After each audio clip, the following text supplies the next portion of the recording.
whatever you want to do, I think you have to not be scared to go into that career, and you have to jump fully in. You are now tuning in to the Roughnecks podcast with your host, Cole Nixon. Much love. One last thing before we get into today's episode. A lot of people ask how they can support the podcast. Well, I have a couple easy ways. The first way is just listen and subscribe. And another thing you can do is go follow the Roughnecks podcast on social media. We're on Instagram, Twitter, TikTok, Facebook, and YouTube as well. If you get something out of today's show, then do me a favor, share it with a friend. If you really want to go above and beyond to support the podcast, then head over to roughneckspodcast.com and get you some of that merch. I appreciate all of the support, but let's get into today's episode.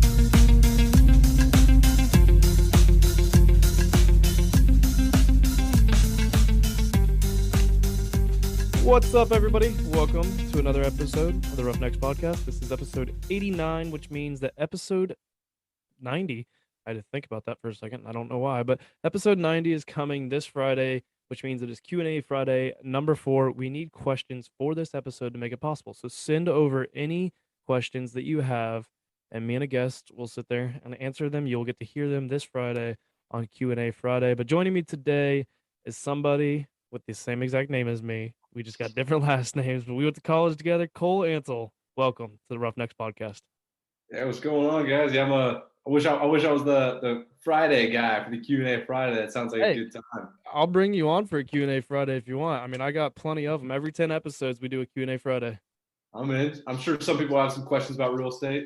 Exactly. Yeah. I mean, I have some questions about real estate. Can you find me something really cheap, but also is really nice? Yeah, you're asking the wrong guy in the wrong market for that. But so tell the Roughnecks listeners kind of like who you are, just to kick off this episode. Yeah, so I think you said it. My name is Cole. I grew up in Grove City, Ohio. Went to Grove City High School. Been an athlete my whole life. I played basically every sport you could think. Realized football wasn't my thing. I let this Cole take that reins there, and I decided to play baseball. So I played baseball in college at Ohio Wesleyan, where I met Cole here. And from there, I've kind of graduated with a degree in economics. And then I've kind of positioned myself to be in real estate full time, both as a realtor and a property manager / investor since then. So that's kind of a little bit about me. I don't know how much detail I'm supposed to go into this. That's up to you, man. You can make it as long as short as you want. We'll probably get into more of who you are here throughout the episode, but it's always funny how, we actually, since you were an economics major, I was a marketing major, we had quite a few classes together. So many. And for some reason, I feel like we did it. I mean, professors don't call on you during class a whole lot when you're in college, but like we, for some reason, always sat like right behind you. Like one was right in front of the other because what was it? Dr. Brian, good old Dr. Brian's class. Glenn, my man Glenn. Senior Sim, that class was wonderful. Let me tell you. The hardest class, I think, one of the hardest classes I think I've ever taken. It really was. And like you had to actually go to class. We all knew those classes in college. We're like, we can skip a day here and there. Like I wasn't one that skipped class a lot of times, but like because as athletes we couldn't really skip. It was kind of a pain in the butt. But like his class, if you skip class, you would come the next time being like, what in the world happened last class? Yeah. And I think we had that assignment like where we were like making our own business. And nobody knew what the fuck was going on. For most of his assignments, I don't think most people knew what was going on. No, I was always partnering up with Madison, who also had no idea what was going on. So but she always acted like she didn't know what was going on, but then like for some reason would get an A on the assignment, and you're like, I thought you didn't know how to do the assignment. I got a B or I got a C. How did you get an A? Well, speaking of, are you going to her wedding? I don't think I was invited. Really? Unless I don't know. I didn't get an invite. I don't think. Yeah, I got one, but they're not bringing +1s, I guess. So I'll tell my girlfriend that she's sitting home on that one, but she better be picking me up because I'm not going to be drivable. Yeah, exactly. Are they doing it around the area here? I have no idea. I'm not gonna lie. I'm very bad at planning in advance. Like I just Kind go of with it. weird seeing like it was weird, in high or when we just got to college. Like I'm sure you saw it too. Like you have a few people here and there get engaged and have a kid or whatever. But now I'm like, we're all out of college, so like it's like left and right. There, somebody's pregnant, somebody's engaged, somebody just got married, and it's like, whoa. I don't even have a girlfriend, so Well, what's crazy to me, like, so like you see all that. I was just talking about this with Joey. Remember Joey Watts? yeah. Yeah, so he's still my roommate here in Hilliard, and we were just talking about that the other day. Like, 23 is really not that like crazy of an age to be getting engaged and having a kid, but it still, for some reason, feels like teen pregnancy. I don't know Yeah. why. When I see my friends getting pregnant, I'm like, okay, that shouldn't be It happening. shocks me, and I don't know why. Yeah. So you went and you were an economics major. What made you go into like realtor and that all that kind of stuff? Was that kind of your plan that you had, or does that just kind of happen? So I mean, it all okay. So like, it's kind of a crazy, not a crazy story, but so it started freshman year. I had no idea what I wanted to do. I just knew I liked economics. I liked the math behind it. It all made sense to me.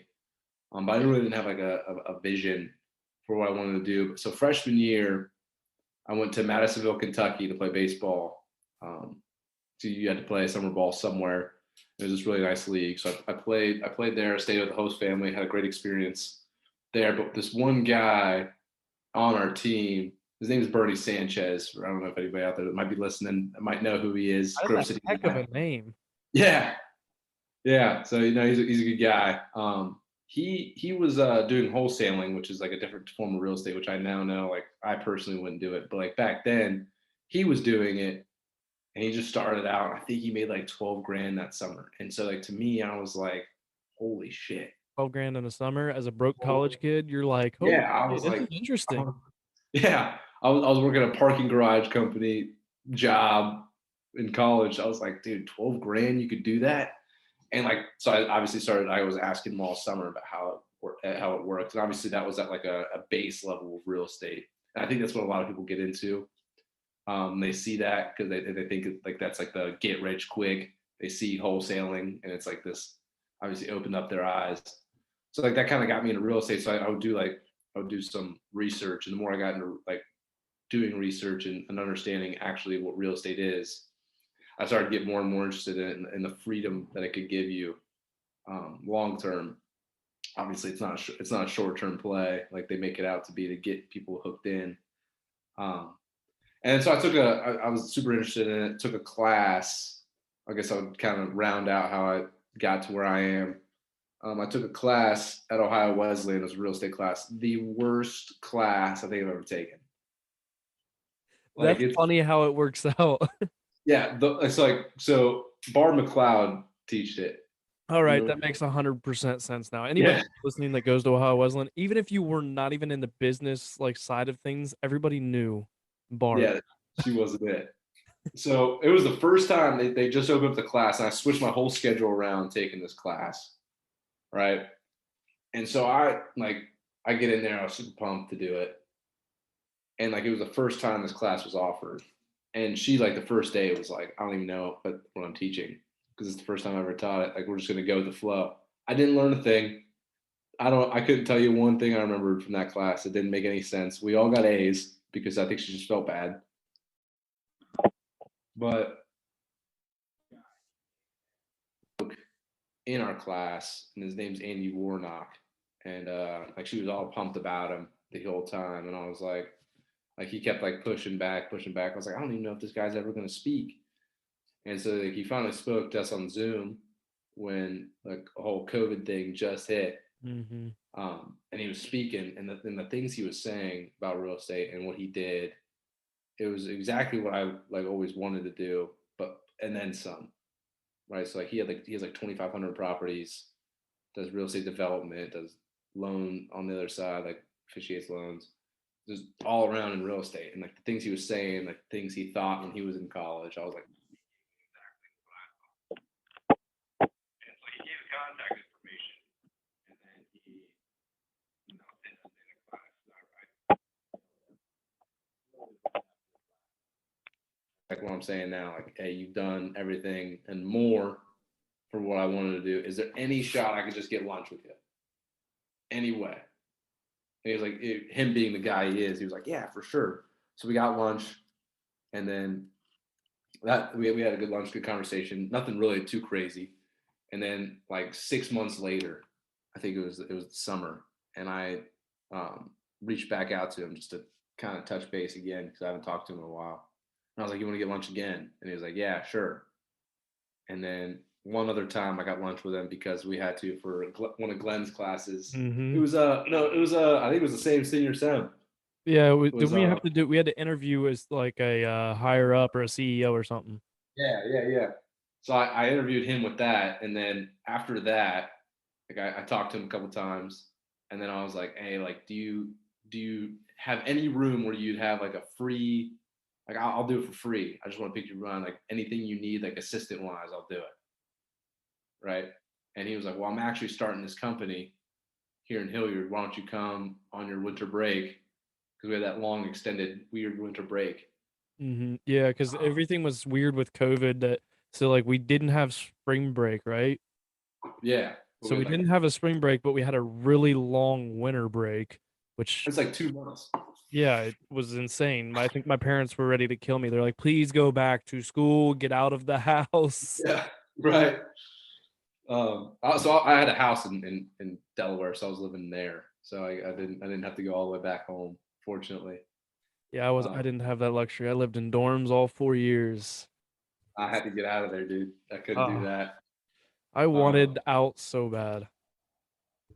but I did the internship, and they just bought this office space in Hilliard, Ohio. It was like the ugliest, like straight out of the 1970s, hasn't been touched since. It was a warehouse. It was gross. And they just kind of threw me in there and was like, "Hey, like here, start taking this stuff out, tearing out carpets or whatever." And like part of me was like, "Hey, like I'm down to do whatever." The other part of me was like a huge awakening because I was like I thought this was real estate. Like I want to get behind the numbers of it. And here they are, like I'm fucking tearing up carpet. I don't I'm want like, to be the one doing the remodel. I want to be the one yeah. selling. Like I'm like, dude, I spent 40K on a degree in economics. You're telling me like I got a degree for what? Like I'm out here tearing up carpet. Like this sucks. And so I did that the whole winter break, um, which I'm not. I wasn't very good with my hands. Also, to let you know, like I mean, I was born in Grove City. Didn't really have to live the life you live. Yes, like I wasn't interested in any of that. Like I didn't really care to do any of that. But like that winter, I kind of learned that, and I did the whole summer or the whole winter. Didn't complain.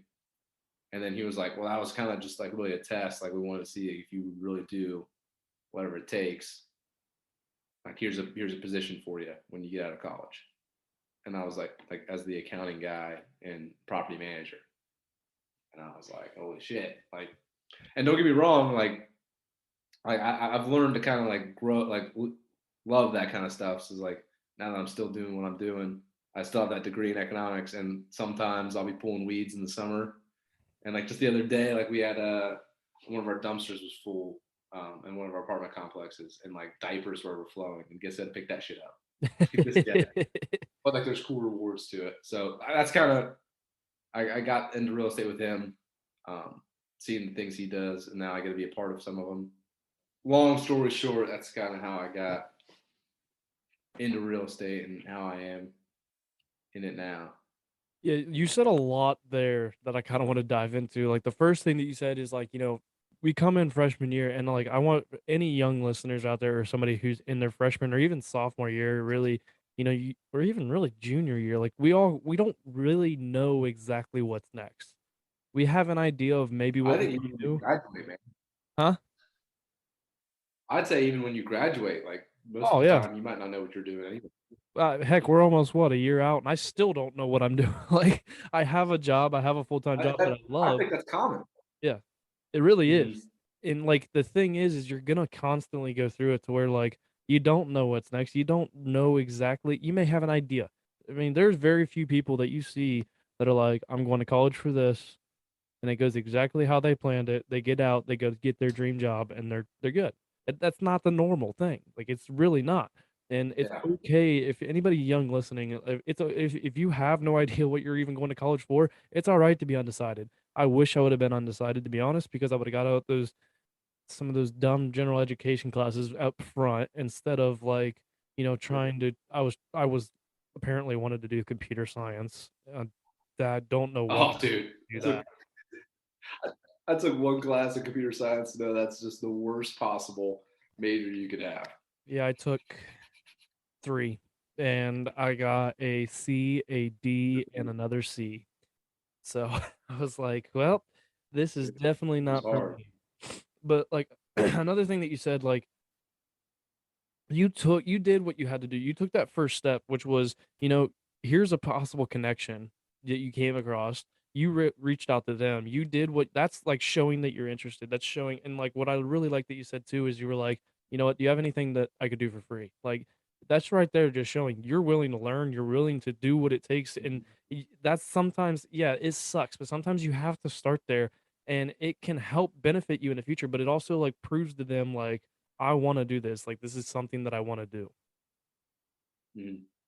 And he even said he was like that was the selling, like we talk about it sometimes now too. And he's like that was like the selling point for me. Like I want people that are not afraid to get down and dirty because like real estate, like a lot of people just think it's like all glamour. They think like they're like, oh, it's big houses, like Mhm. it's money real quick, like everybody there is rich. It's not like that. Like there were some nights even now, like if something happens, like we had a fire the other night at one of our places. It was like in December. It was like midnight. I had to get up and I had to rush over there and see what's going on.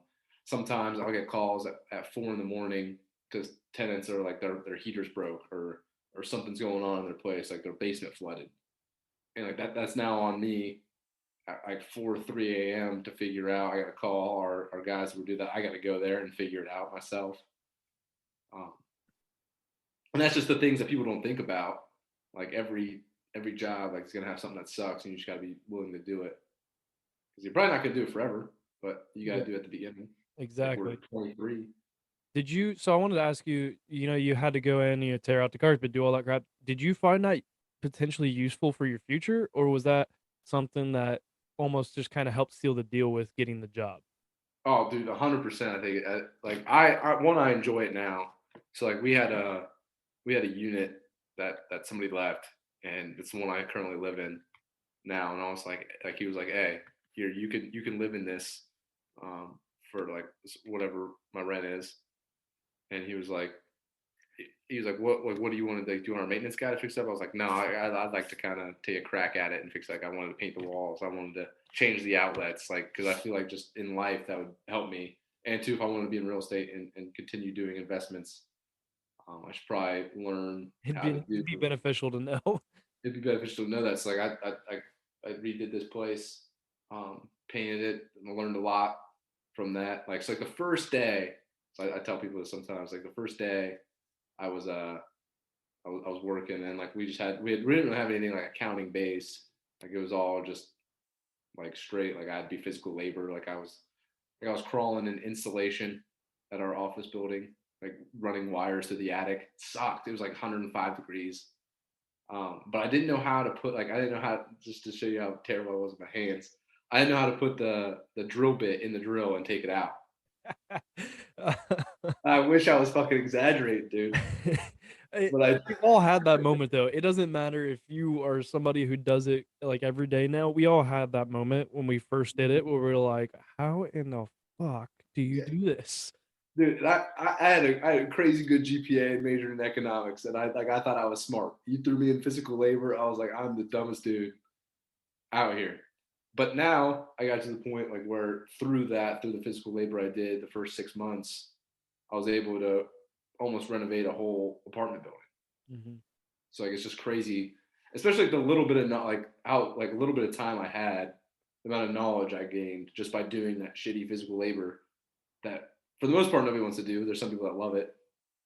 I'm that I'm not one person. of those. I'm Yeah, you're weird. one of those people. Me I and don't mind like it. every all like the of our crew, because we put in fiberglass pools, like there's 4 of us, and every one of us, like people are like, "Do you like it?" And we're like, "Oh, we love it." We like my boss's favorite day is concrete day. Now that's my Yeah. I hate that day, but he loves it. He's like, It's just so fun." And I'm like, "It's terrible. It's all what the it's literally awful. Like, I am sore after concrete day." But, like, it really is. I'm one of those people that loves manual labor. I've grown up my entire life. That's all I've really ever known. What's so crazy though is every job I had leading up to this one was manual labor. So you think if I hated it so much, I wouldn't keep. Like I worked at 2 golf courses as maintenance guy.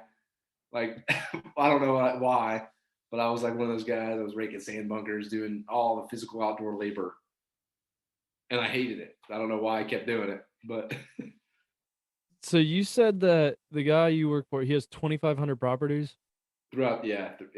So, is that, like, normal? Like, I honestly don't know, that's me asking, like, what is a normal amount? I mean, you guys are a relatively big company, correct? No, so Really? No? we're a company of 5 people. Hmm, okay, yeah, you're not that big. No, But we're not big at where's all. most like, where do you sell like, where's most of your stuff at?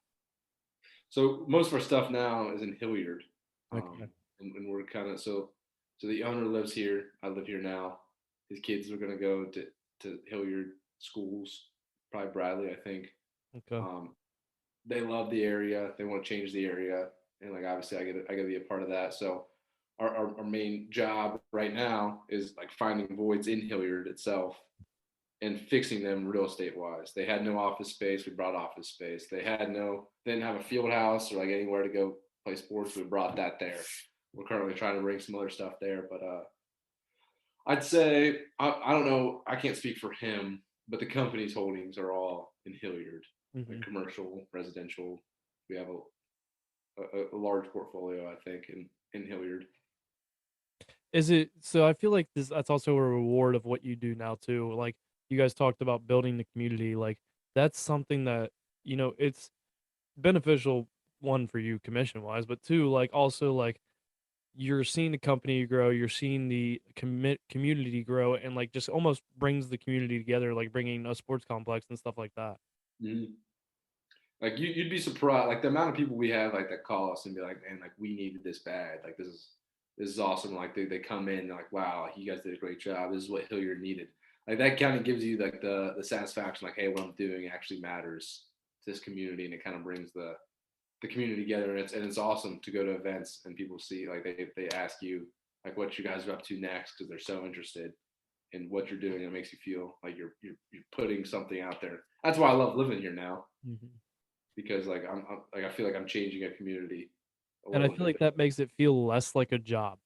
Mhm. And, like, it's Yeah. almost because we talked in last episode, well, 86 or 85 and 87, I don't remember which part it was in, but we talked about, like, you're when you have a job and it's hard for a lot of us to find it at first, but, like, your job, like, your career shouldn't be like, you shouldn't be doing it for the money. Like, Mhm. heard it on a podcast or read it, I think, one time, and it was like, "You should love your job so much that you do it free." And now granted, we need the money, like, to Right. live, but, like, that's how you should view your job, like, because and then, like, 'cause be honest, like, we've all seen it. I know I personally have, like, with my, direct family where they get into a job that they absolutely hate, but they Mhm. never do anything about it. It's important to, like, find something that you love to do because I broke it down one day of, like it's in one of the episodes where I looked at, like, say you do work 40 hours a week at that job, and then you multiply that by, 52 weeks a year, you're spending, like, 25% of your year at your job. So, like, Mhm. you kinda want it to be something that you enjoy doing. Right. And I can honestly say I wake up every day excited to do what I do, learn what's going on next, both in the realtor side, the things I do, and then the investment side I do with our company and the property management side. Um, and I think I was what book was it? I was reading a book. I'm trying to think what it's my laptop here. Hold on. The Referral of a Lifetime. I don't know if you've ever read it, but I've heard of it.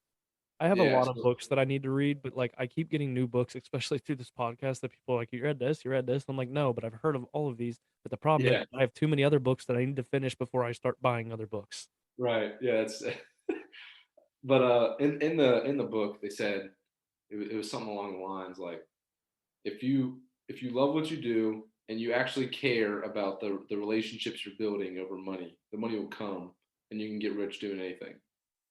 like it's important that you actually care about like the relationship you build with that other person.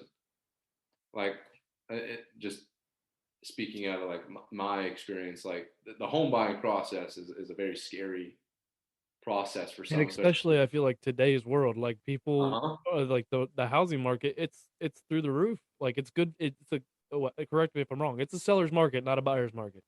Okay, yeah, we'll touch on that a little bit later in a second, uh, but like you actually like you actually have to like I have to care about like it makes my job so much better, and there's so much more success if you care about the relationship you build with your client and the person you're helping, because you're helping them buy their most valuable asset, or like they're renting from you, like that you're giving them a roof over your head. Like you have to actually care to like how Yeah, that I person mean, like it could living. potentially be the place that they raise their children at. So like, Right. it's kind It of can be. important. Yeah. So like I mean if you're chasing the dollar signs on there, I think you're losing sight. And I don't think you'll be as successful because, like I said, like the money doesn't come quick in real estate. So if you're chasing money, real estate, I think it's the wrong place, and I'm sure anywhere else. Yeah, I 100% agree. So let's touch on this buyer seller market thing. What do you personally think about? Because from the outside looking in, I mean, you're in it every day, so obviously you're gonna have more expertise on this than I am.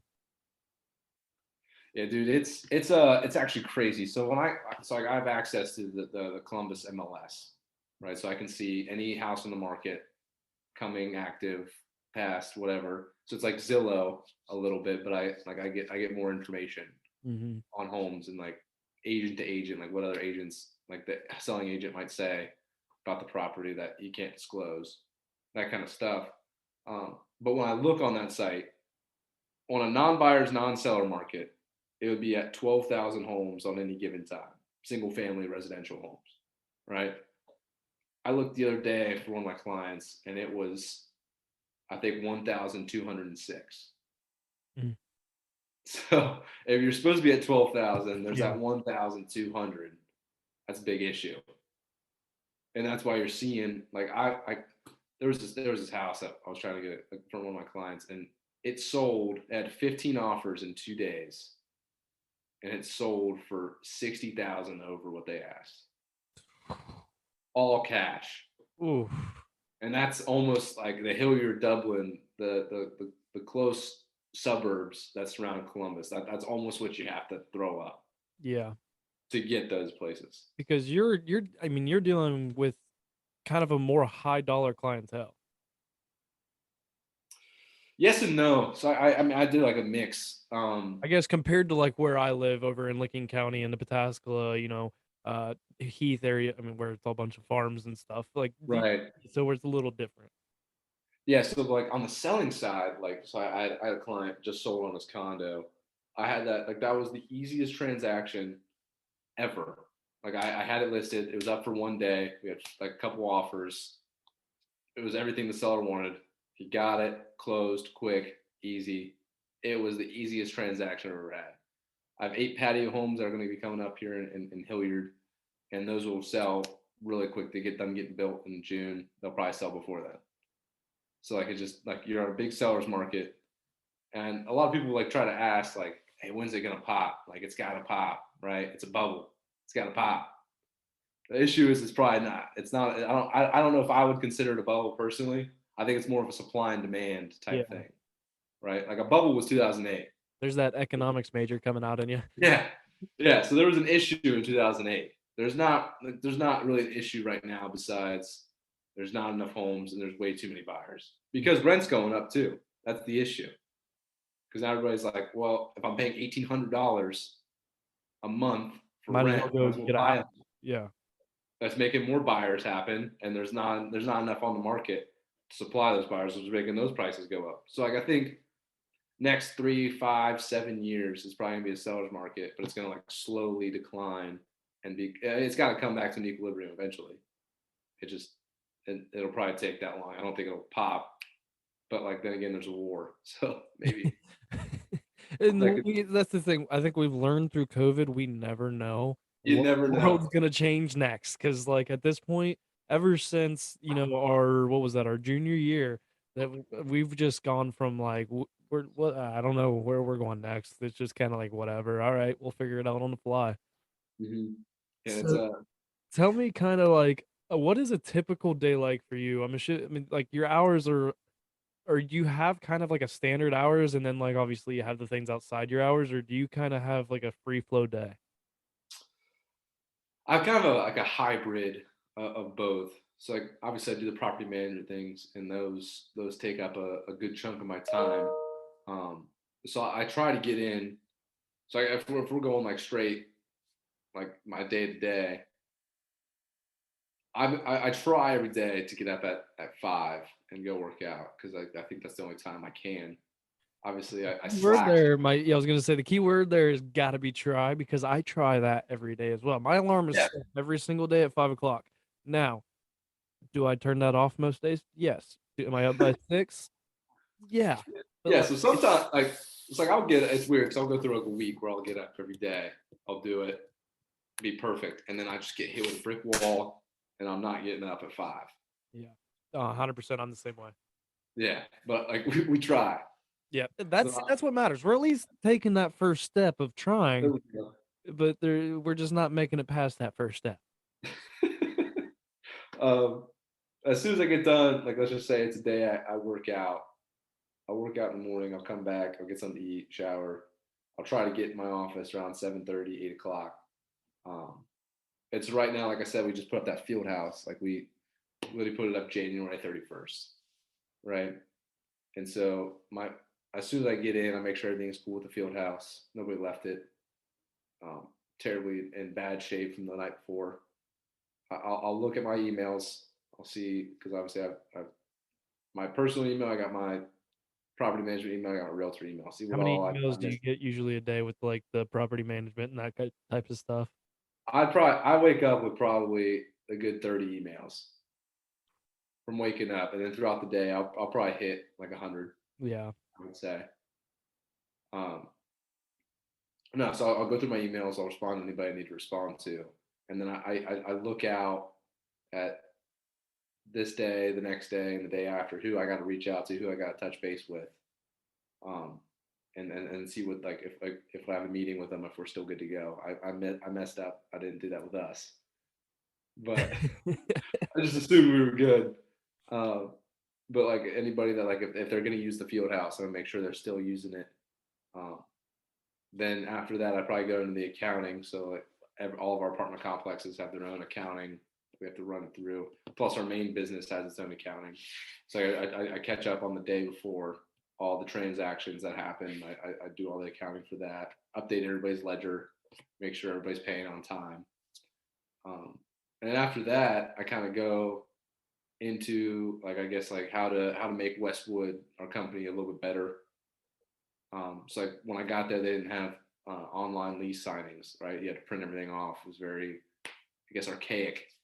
So like I brought like online leases. I figured that out. Or I'll make like packets. Like if I were to get hit by a bus, somebody could fill in for me because they got this information.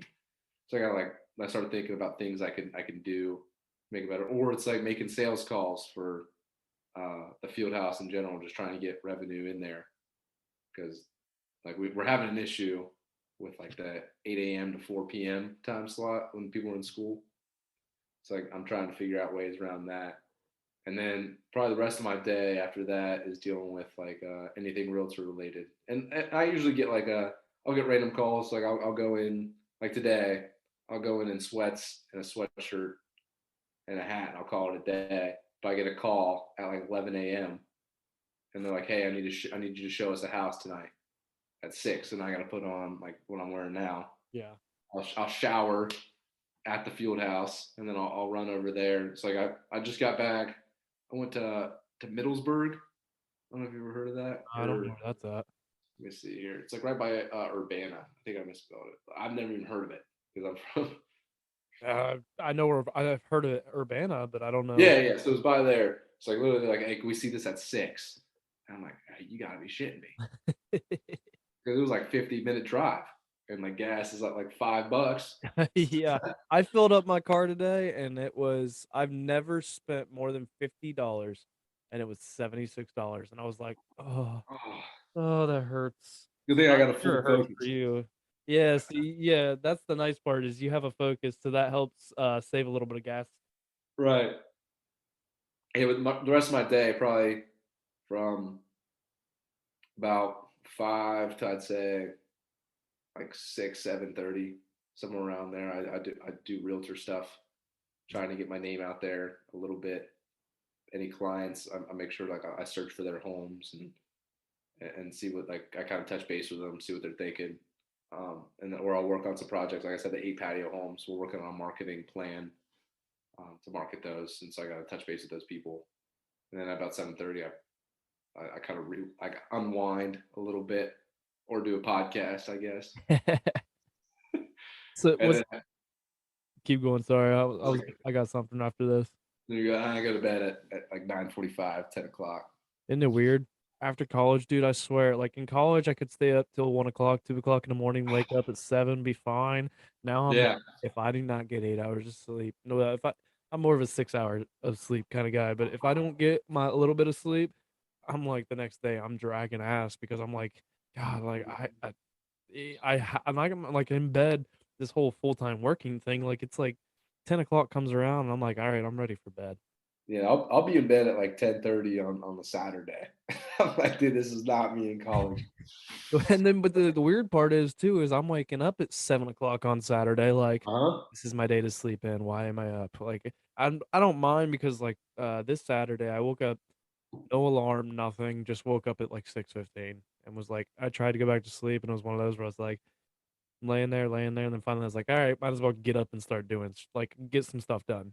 Came down, started working on the podcast, like worked on a bunch of stuff, and then like by noon I was like, oh, it's lunchtime.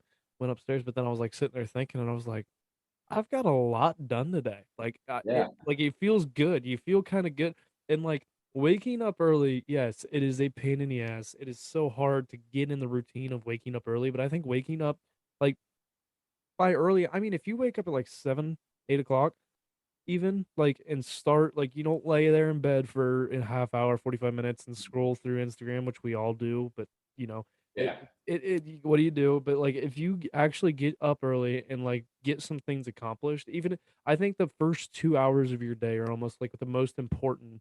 If you actually take those 2 hours and like try to improve on something or try to like accomplish some task, I feel like it makes your whole day better. Hmm. And anybody I've talked to, like, as far as like success wise, anybody that I know that's successful, everyone I talk to, they're like, yeah, I get up at like my my boss or like the head investor in the Westwood Collective. I'll wake up at 5 on those days, and I'll have like 13 emails from him from like 4:20, and like like I can't beat him. Like he just gets up before me, and he's just so like he was so critical. Like he's like, if you want to be successful, you got to get up now like at this time. I don't know if I completely believe like the only way to success is waking up at Yeah, 4:30. exactly. So, well, Some people believe that. some people also they may sleep till noon, but they'll be up till 4 in the morning working on things. So, like, there's Right. a lot of it just is how much time are you willing to put in, I feel like. Hmm. Yeah, no, I think it all like I mean, there's people that are like night owls, and if you want to do like the waking up at noon and then grind until 4 a.m., you could do that as well. I Yeah. was just kind of defining like which one works best for you. Yeah. So that's where like but like I mean, you look at the people too, like I I don't know if you know who Jocko Willink is. He's a ex Navy SEAL, has his own podcast that I listen to, and like Uh-uh. he posts on his Instagram pretty much daily, which makes it pisses me off because I'm like, you make me feel like a lazy ass. He'll post his watch, and he's like done with his workout before 5 o'clock every day. It's And I'm crazy. like, I mean, he's an ex Navy SEAL, so I'm like, all right, you're just also a different breed. Like you guys Yeah. are just crazy. And like, I would did some side work for my brother-in-law. They started a company on their own. Out him and his business partner, they worked together and then started their own company type of thing. And I was doing some work before I'd go to work, and I'd get there at 5:30, and I'd get there, and his business partner was an ex military guy, and he would always be there, and like, I come strolling in with my monster, like still half asleep and walking in, and like he's already moving and rolling, and I'd be there like I'm trying to be like the first one there because I'm trying to make a good impression. He's already rolling, and I'm like, what in the world? And I'm like, he lives in Danville, which is 2 hours away. So like Yeah. he was up at like 3 o'clock in the morning at least. Like he may have been up before that. And I'm like, that is insane. Like I give people that can do that, I give them credit, and just like the consistency and the discipline they have, I give them a lot of credit because Mhm. I try to have it, but like I'll be honest, like it's not where I want it to be. Do I wish I could wake up at 5 a.m. every day and like get a workout in or whatever? Yes. Am I doing it? No. But I'd love to be able to do it. And people that do it, I give them a lot of props. Yeah, I think it takes time too. Like, I mean, obviously it takes us. Maybe it's just us speaking because it's taking me No, time. It's because like, this is a normal conversation. I've gone through 89 episodes on this podcast. This is a pretty normal conversation. Like this is what happens to a lot of people. well, the thing is though, like I think you gotta like. It's like when I tell people like that's what I'm trying to do, and like they're like you're crazy. Like that's almost what you have to do if you want to be like successful. Like people gotta be like, all right, like what you're doing is crazy Yeah, I because they agree. won't do it. We're gonna take a quick break and then we're gonna come right back. And I got a few more questions about. I got a few more questions about a lot of things for you. Let's So quick do it. break and then we'll be back.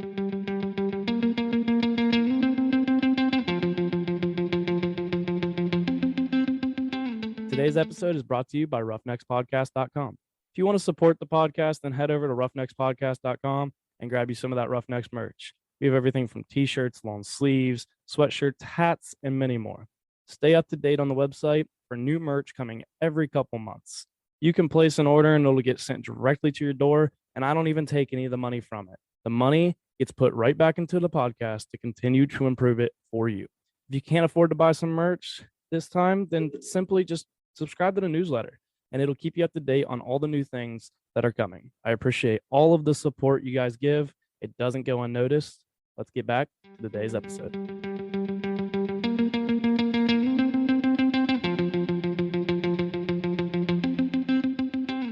All right, we are back. And the first thing I'm going to ask you, but when we come back, first thing I'm going to point out is you talked earlier about how, you take that part in your day when you try to see what you can do to make the company better. What I like about that is I kind of look at that is, and I look at it kind of from the same perspective as you because you're one of what, 5 employees. I'm one of 4 employees in my company. And it's like, he's the guy I work for. He started out mowing lawns and has grown to putting in fiberglass pools and doing, $200,000 jobs. Mhm. And it's like, it's something too that allows you to be creative and you kind of get to be a jack of all trades because you talked about, working on marketing, working on this. Like it kind of, I feel like it lets you learn a lot more broadly throughout the whole process. Yeah, so like I'll be honest with you, I wasn't even thinking like that. I was like, all right, I'll put my time in here, and then I'll go through my realtor stuff or whatever. And my like the main investor was like, hey, like I like would love for you, I think, to get ahead if you want to get ahead in here. And like obviously, he's a great connection to me, and I want to do everything to make him as happy as possible because I get to learn from him. Mm-hmm. He was like, hey, if you put like the only way to get ahead, I believe my mentor said to me, and I'm gonna say it to you, like you got to put minimum 50, 55 hours in. And like when he said that, I was like, man, I feel like I'm doing a lot right now. I was like, you guys 40 ever? hours, like we don't think about it. And like we watched our parents do it growing up, but 40 hours, you're like, that can't be that bad. Yeah, And then it's you really not work that it, bad. you're like, I am fucking exhausted. Yeah, so like, but I was like, man, I was doing like realtor stuff on the side. I was like, man, like you gotta like, you tell me I gotta put 55 hours in here.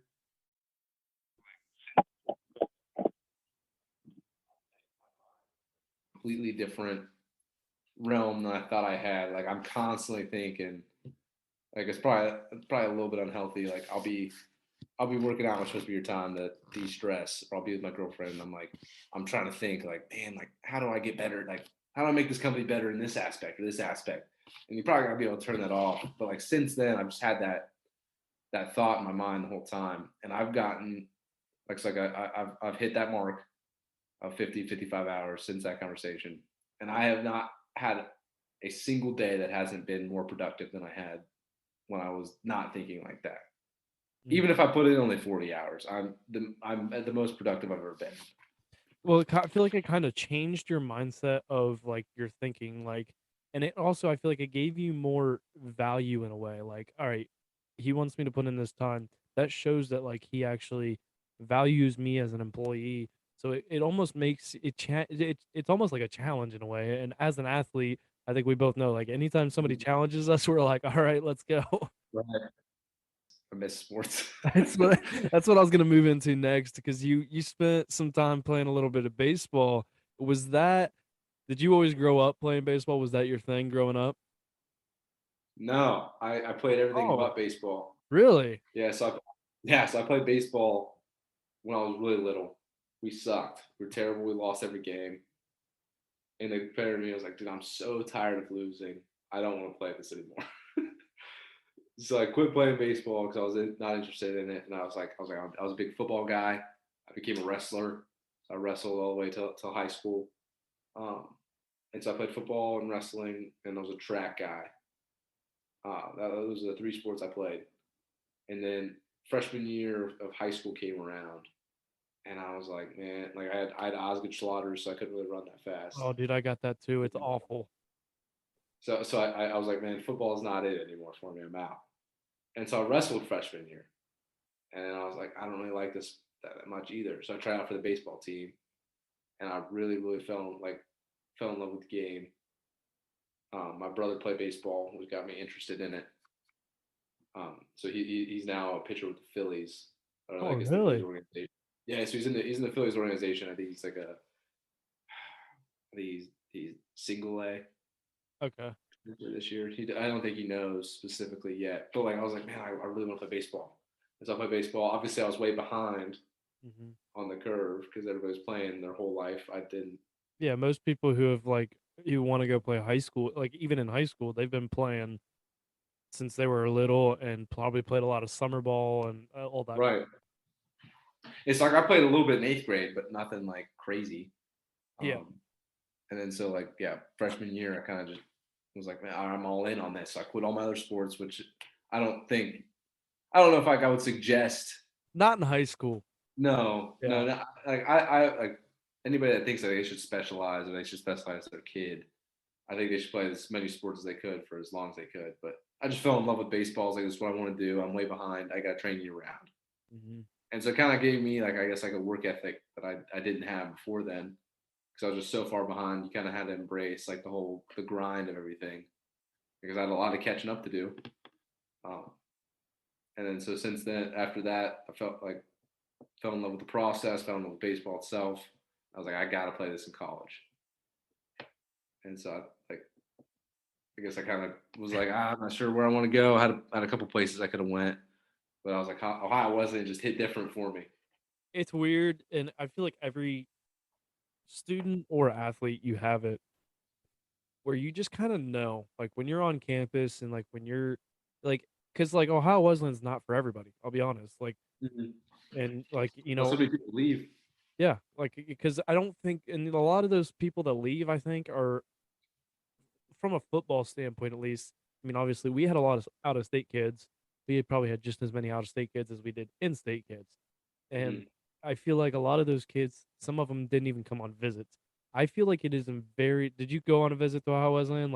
Yeah. Yeah. I feel like it's very important to actually go and visit the campus, not just blindly go to some school because like you have to, and especially those small campuses, because like you're gonna get a feel for the whole campus when you go on a visit. You know what's crazy though? I go on that visit to Ohio Wesleyan, and I absolutely hated it. Oh, really? Hated every bit of it. I saw it overnight with the baseball team, and I was like, man, like these guys, I don't know. I'm not a fan. What got me there though was actually the coach. So Coach Mott, I don't know how much you ran into Nah, I don't him, know but much about the baseball team, to be yeah, but honest. Coach Mott, like I've never had somebody that like just made me feel like so like he wanted me there so bad. And like that was what came, like I was like, all right, maybe I'll give this place a go because like the coach wanted me that bad. Hmm. Visit was terrible. I was like, the school was pretty nice. Like I loved the school. Um, And I Don't was like, know man, how I'm I not feel gonna be about paying a lot of money for a piece of paper, but well, right. Yeah, that's just to beside the point. just to pick up diapers. uh, but yeah, no, baseball was not my first love. But It's crazy because football actually was not my first love. Now I really, played when I started it. I started football in 5th grade, which actually is kind of I feel like behind a lot of my friends. At least they started when they were freaking tiny. And my mom, like with me and my brother, she told us like she didn't have a problem. Like she grew up with 4 brothers who all played football. She didn't have a problem with football. It was just all more stuff was starting to come out about the CTE and everything. And she's like, you can wait till 5th grade. Like we were allowed to play basketball, we played baseball, and Mhm. all these things. That baseball, actually, fun fact, is the one sport I wish I never gave up. I gave up baseball for my Yeah, true love of a sport at the time, which was basketball. Basketball was my sport. I used to go down in our basement, which was unfinished, and I used to sit there with for hours just doing dribbling, just dribbling for hours. Now, my parents were like, it drove us insane because we we gotta get you to the field house, man. I just sit there and dribble, and she was like, you know, my mom told me one day, she was like, "We gradually heard you get better. Like it actually did help you. You gradually got better." But like I used to sit there and just dribble, and basketball was my main sport and then I started playing football in 5th grade. Played all through high school and everything, middle school, high school. Um, and when I fell in love with football was my sophomore year, and it was the first game of the year, varsity, and I didn't start, but then they put me in the second half, and it wasn't a blowout or anything. They're like, Nixon, you're going in at safety. And I'm like, the only sophomore of our Right. class that gets to go in a game. And I'm like, what is going on? And like all my friends are hyping me up, like, oh, you could go in, you could go in. I'm like, yeah, I don't know how I feel about this. Like, this is kind of scary. But then, like, that first night under the lights, that's when I was like, yep, nope, this is my sport. Fell in love with it, and then ended up. And I hate to say it, I kind of had some coaches ruin basketball for me. Mhm. Um, I'm sure you've had that too, like where you just kind of have a coach that you just kind of makes the sport unenjoyable in a way. Yeah, it was wrestling for me. Yeah, it sucks, and maybe it's an ego thing, maybe whatever. But like I went through it where I was just like, I used to love this sport, but now it's too much. Like I was never the best basketball player, like I was when I was little, because Mhm. but like and then once everybody caught up to me, I was not as well. But it's crazy too how you said something about like your baseball or your brother played baseball. I look at that, like my brother was me and him did the exact same sports for about the exact same amount of time. He didn't play basketball his senior year. I also almost didn't play basketball my senior year.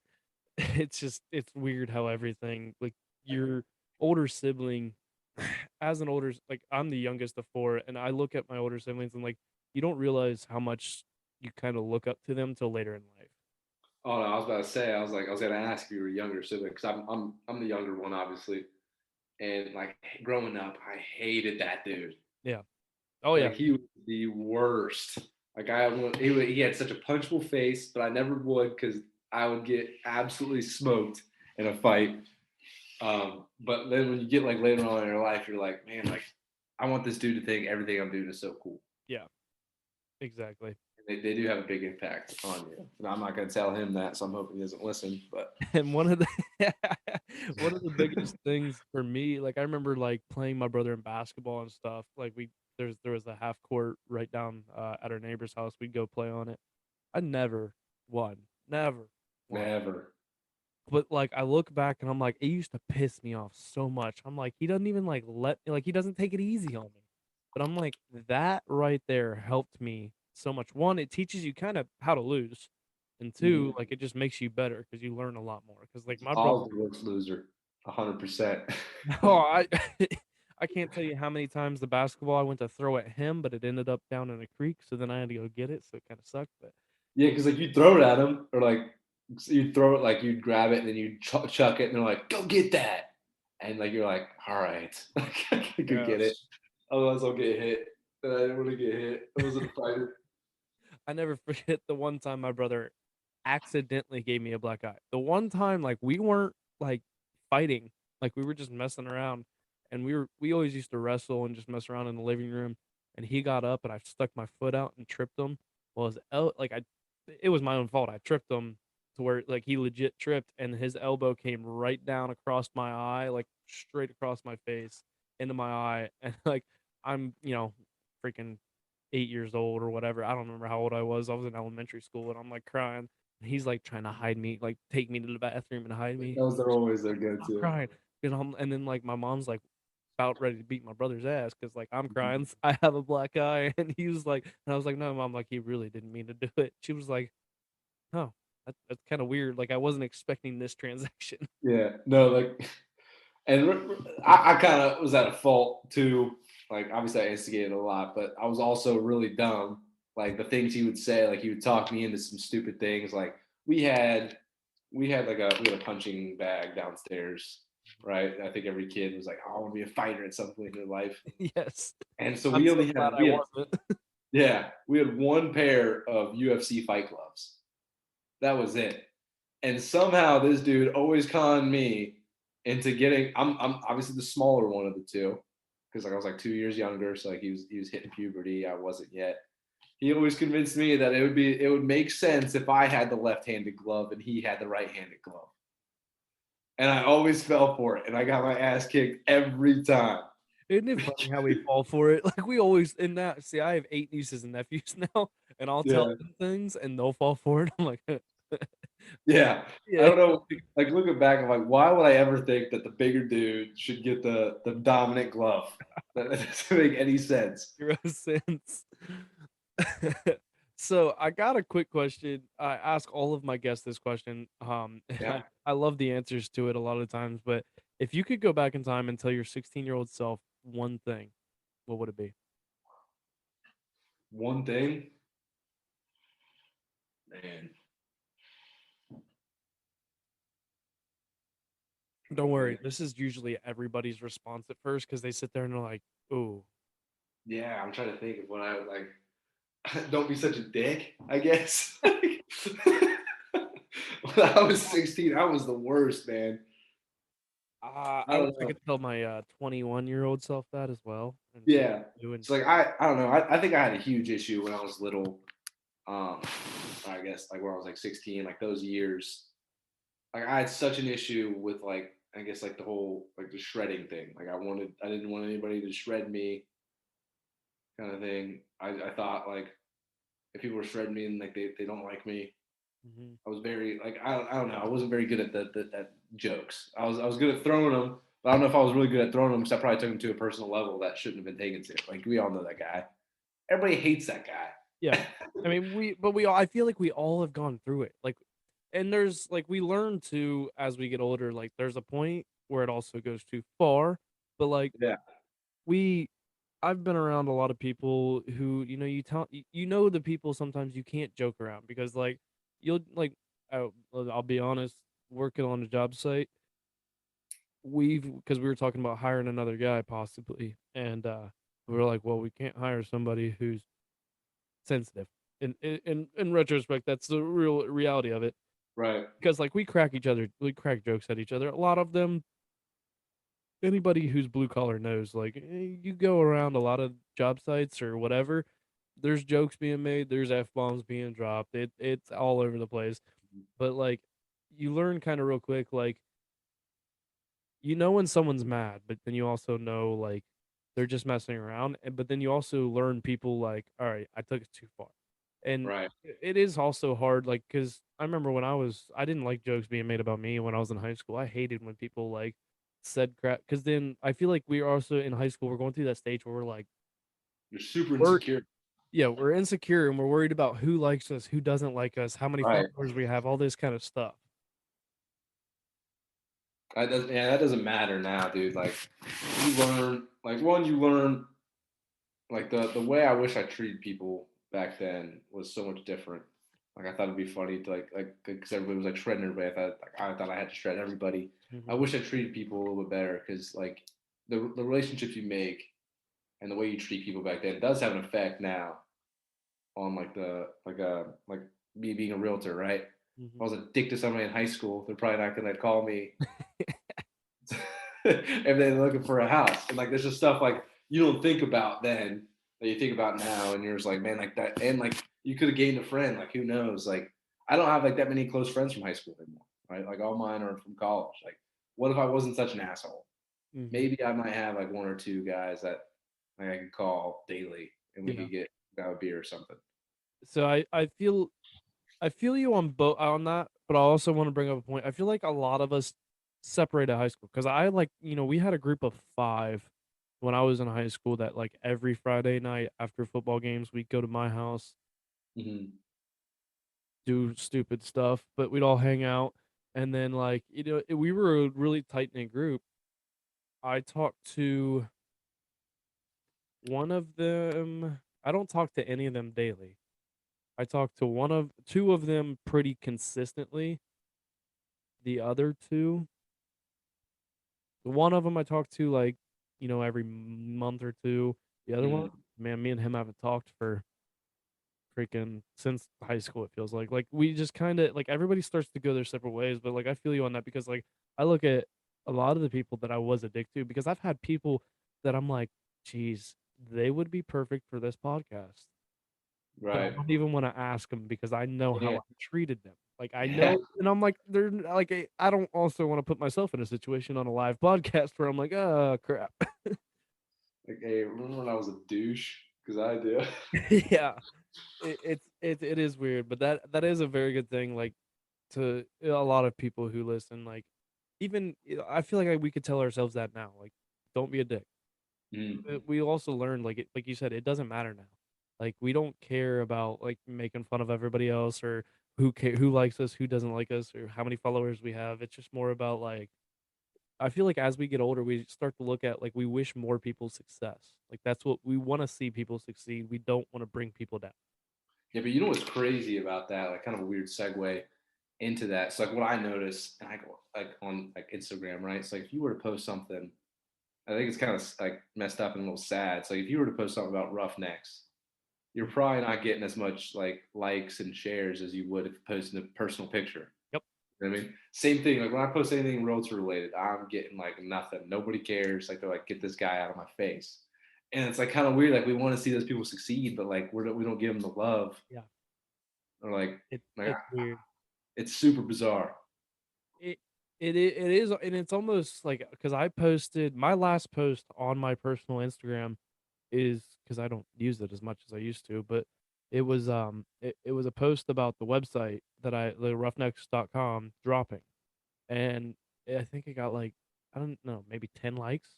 Yeah, it's And like crazy. my normal post on a bad day gets 60. Like on a bad post gets 60, and I'm like, it almost kind of brought me down for a second, but then I almost had to catch myself too and be like, hey, likes do not define you. True. It sucks, and it kinda shows you also who your true friends are, who your true like, who really cares about what you're doing. Now, granted, not everybody sees it. Not everybody goes across it, but, like, you come to realize, like, that right there almost shows you who your true friends are, who really cares, who wants to be in your life in a way. Yeah, I used to get like super like when I first started posting everything, I was like always super like kind of self-conscious a little bit about it. I'd be like I was losing followers. I was like, man, like I don't know, like should I quit? Should I quit posting stuff? Mhm. And like my team was like, no, you got to keep posting. Like just keep going. Like if you lose the followers, like they probably weren't there for you anyways. Mhm. You know what I mean? So like it's like you learn like you're saying like the people that stay are probably the people that you wanted to see your post anyways because they're probably people that actually care about what you're doing. I why would I care if I have 1,000 followers but only 50 of them really care what I'm doing? Yeah. I'd rather have 50 followers and have all 50 care what I'm doing. Yeah, And because like, I said it last episode, bro, I'm like, I remember that kind of stuff too. Like, if say this podcast blows up, absolutely mm, blows up, I'm the next Joe Rogan, whatever. It probably isn't gonna happen, but I'm gonna keep going. And like, hey, don't say say that that, man. I really that is like kind of I want to grow like that. That's why I keep going. Like, I just want to keep growing. But Mm, I look at it and I'm like, I remember like you've heard people say it that have started their own company or whatever. I remember the early days. I will always remember who was the ones buying shirts, who was the one who were willing to come on the podcast, who was the ones that like liked the pictures consistently, who like all this kind of stuff. Like I'll remember the supporters, like the big time supporters Sure. from day one.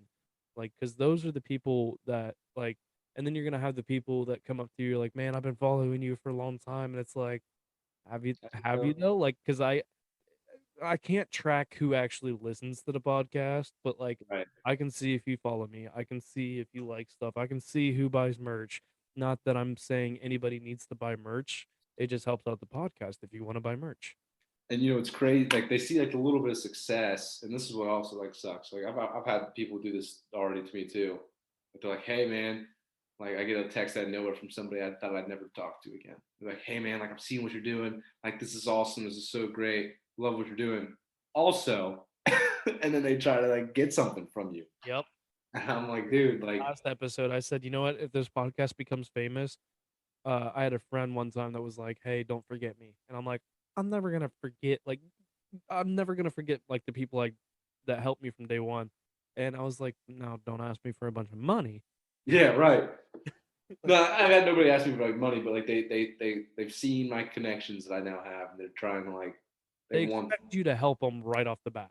Yeah, and it kind of like it definitely diminishes like what you just said. Like when you're like awesome man, great what you're doing. Like you're saying that. Like I feel like you're now saying that Yep. just to say it, just to get the You're trying to connection. give me a compliment to get what you want.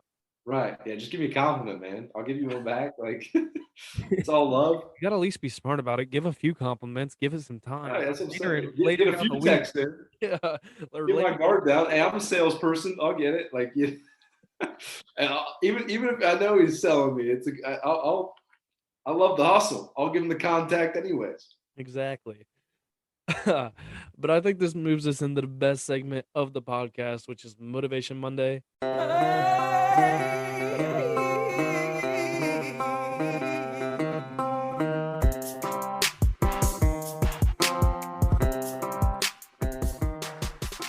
Motivation Monday is the point in the episode where I allow the guests to give the Roughnecks listeners a little inspirational bump to set the tone for their week as they listen on Monday morning.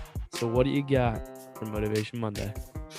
I'm not gonna lie, I'm not much of a big motivational guy. I think the best thing, I guess, like I'll give some good advice. I think the best thing to do is whatever you want to do. I think you have to not be scared to go into that career, whether like, and you have to like jump fully in. Like it doesn't matter who you're reaching out to. So if you think you have any connection, kind of like what I did, you got to be willing to just go out there and put yourself out there in front of them, and be willing to do whatever it takes to get where they're gonna get. Right? Like nobody wants to pick up diapers, but somebody's got to do it. Nobody wants to wake up at 5 a.m., but we got to figure out how to somehow. Um, Maybe one day. and I don't know what your age or audience is, but like you just got to be willing, like in your early years, you got to be able to put in all as much work as possible because it will pay off in the really really long term. You guys got to focus on that. Um, that's really all I got. I'm not like I said. I'm sure that was shitty, Not the but worst one I've ever had, I can tell you that. hey. But Now, like, now you give me the best one. Let me see where I went wrong here. oh, the best one that I see, I Yeah, don't know because like shout somebody out. I've had some good ones. Dude, I'm 85 episodes or 85 dropped as we're recording this today, but so this Right. is episode 89. I'm 89 episodes into this. There's a lot of good ones, and it's hard Hey, to. give me top 50. I'm good. All right, I can start now, but I don't. No, but what I like that you said a lot of good things about that. Like, don't be scared to do it because I feel like, I mean, I've gone through it. Like, I went through stuff with certain people and certain it was friends, family, whatever. I won't even name names. I won't call anybody out, but like I have a degree. I'm working a manual labor job that I'm not using my degree whatsoever. And like, was I scared going into it? Yeah. But then I also, like I said, I found a job that I love to do, something that I love. Is it forever? Who knows? We never Mm, know if it's forever. But like, I have a full time job. I'm making pretty good money. Do I have benefits? No. But like it right now in my life, do I necessarily need those benefits? Not entirely. Would it be nice? Yes, but like it's not something that I absolutely need. But like the one thing that you pointed out that I haven't been able to like actually fit it into the conversation, but connections. Connections are everything. Building Everything. relationships is everything. And I think that's something that I personally learned through college. Like it was something that that's when it kind of hit me is at that age, like connections are everything. That's why I continue doing this podcast as well. Like the connections that I build, the relationships that I build. Like I've met people who are in the NFL. I've met people who train people who are NFL. I've met people who train or who started their own business, all kinds of people through this podcast. And it's really cool just to kind of build those connections and talk to people and get those experiences. But like you said, like somebody's got to clean those diapers. You Mhm. may be scared to go into it because of what you see at first. But at the same time, diapers aren't forever. Like that's not what Right. something that you're going to be doing forever. That's just the start. You And have to start somewhere. another thing we didn't even touch on though is like the people you have to surround yourself with. I talked about And this last episode. Yes. yeah, like I fully believe, like, and it's very very well known quote, like the five people you hang around with the most, you're the average of them. It like I've noticed a night and day difference with the people I surround myself now.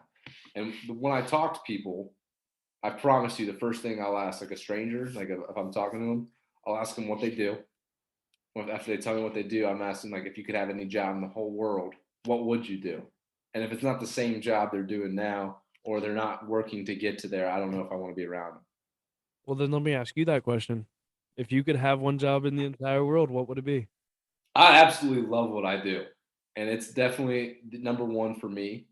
I love what I do. I love helping families. I love the investment side of things. It's so interesting to me. A close second, for sure, would always be being a. This is out of left field here.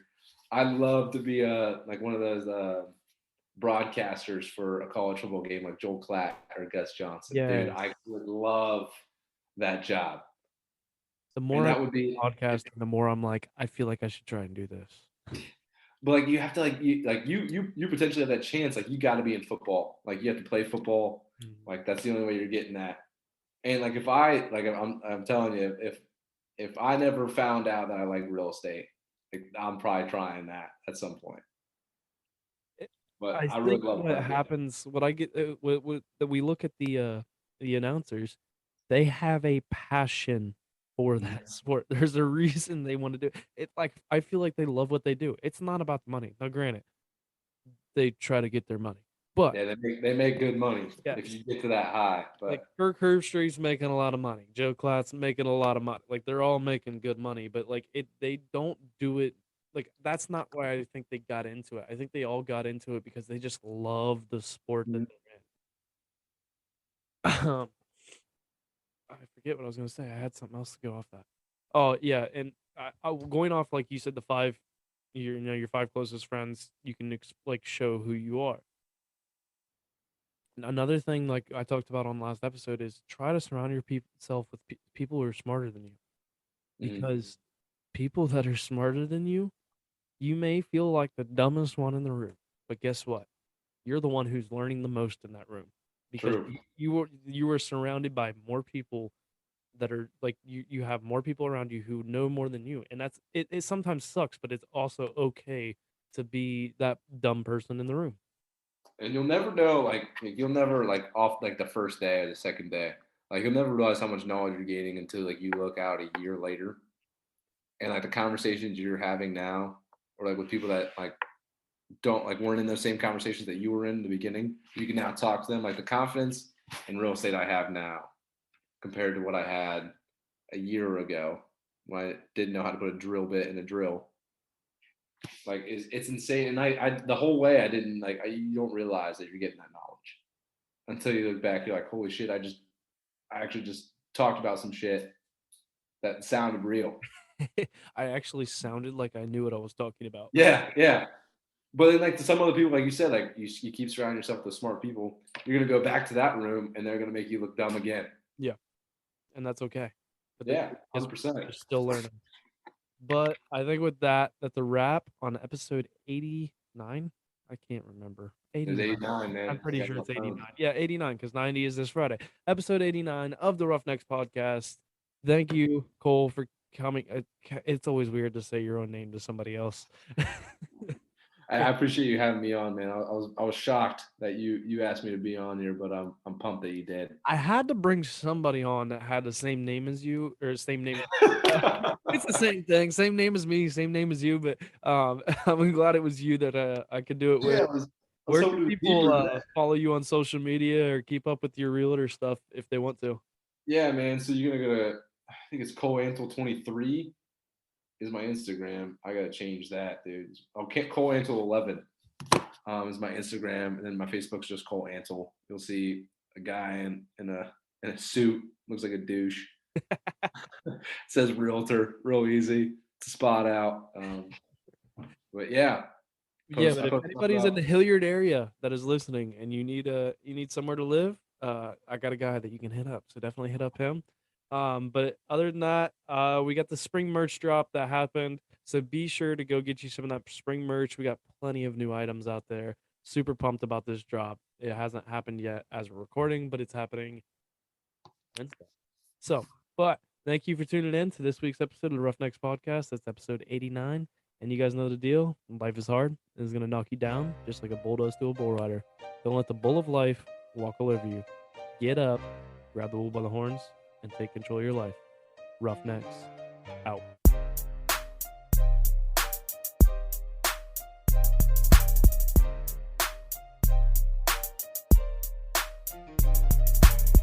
Thank you all for tuning in to this week's episode of the Roughnecks podcast. If you liked today's episode, then be sure to subscribe, rate, and review, and share it with a friend if you got some value from it. Head over to social media and follow the Roughnecks podcast on Instagram, TikTok, Twitter, Facebook, and subscribe to that YouTube channel. Don't forget to get you some of that merch by heading over to roughneckspodcast.com and subscribe to the newsletter while you're there. See y'all next week. Roughnecks, out.